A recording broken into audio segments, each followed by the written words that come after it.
My name is Jeremy Corbell. I'm an investigative journalist, and I have a podcast at weaponizedpodcast.com, and we cover a whole bunch of this UFO puzzle, these military cases based on sightings by service members of UFOs and a whole lot more. If you've looked through the news over the years and you see UFOs up on the screen, most likely that's information that was leaked to me and George Knapp, who's my mentor in journalism and my co-host of Weaponized Podcast. And we get these cases and we try to explore them. If they're emerging cases or open cases like this one we're about to talk about, the idea is we get it out to the public and we do some crowdsourcing and try to figure out what is going on and why is this not being properly reported to Congress and the Department of Defense. So that brings us right now to what we're talking about, the latest drop, the latest release. It was reported to me in 2021 that there was a huge triangular shaped craft hovering over a military base.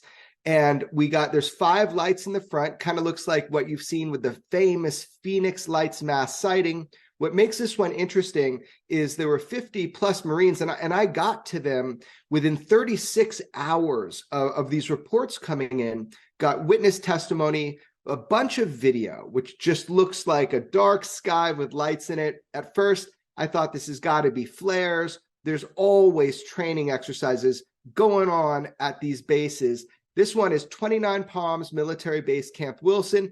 It's the largest one we got. It's almost 1,000 square miles. However, some images started coming in that corroborated some of the eyewitness reports. The eyewitness reports were of a triangle-shaped craft. And some of these low-light images, these photos from iPhones, you can make out what looks like the shape of a craft. So I figured it was worthy to bring forward to the public. It's worthy of investigation because the reporting process of UFOs or UAP, it's broken. People come to journalists rather than going to the government UFO program called Arrow. So this is just one of those open cases I'm trying to crowdsource and see, was there a craft there or was there not a craft there? So that's kind of what this imagery that you're seeing. And you can hear within the video, you can hear somebody say, you can kind of see the shape. And indeed, that's what's being reported to me by the numerous Marines and service people that were there on the ground, some of which know about flares. They know about shooting them up, what they look like. Apparently, this object or array of lights, there was a body to it, like a craft. That's what they're telling me. And it sat there unmoving, not falling for at least 10 minutes, if not longer. Luckily, they shot up what's called Lumen rounds or Lumen flares to try to light up the body of the craft. And as these illumination rounds started dropping, which only lasts like a minute to 3 minutes, these ones lasted about a minute. As it got to the point where it was going to illuminate what was there, this object, and I'll use their words, disappeared. And I said, did the lights disappear? And they're like, no, the body of the craft, the whole thing just vanished. So I thought that was odd. That was weird. And I've been trying to dig into it for a couple of years, getting everybody on record. And in fact, in the Weaponized Podcast episode where we cover this, we're calling it the Mojave Triangle UAP.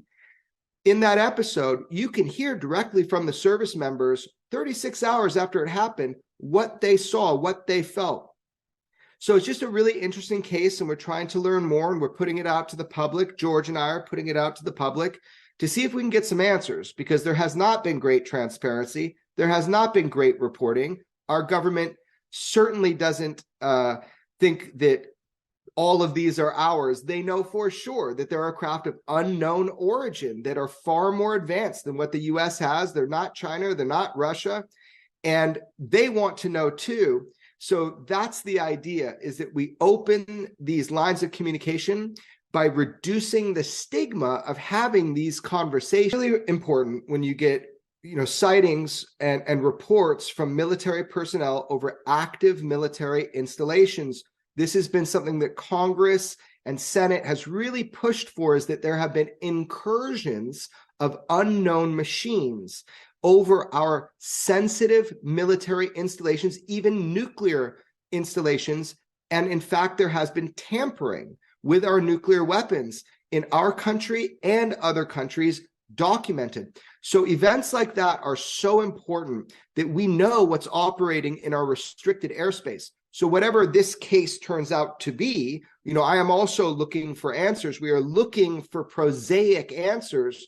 But if this does represent a craft that wasn't supposed to be there, then this is the hot button topic. This is what everybody's talking about behind closed doors in our Senate Intelligence Committee and the Department of Defense, is who operates these craft that can fly with impunity within our restricted airspace over our military bases. Now, again, this is an active investigation, this one we're calling the Mojave Triangle. We're trying to figure out, trying to get more video, more information. The only way to do that is to put it out to the public and see what else we can get.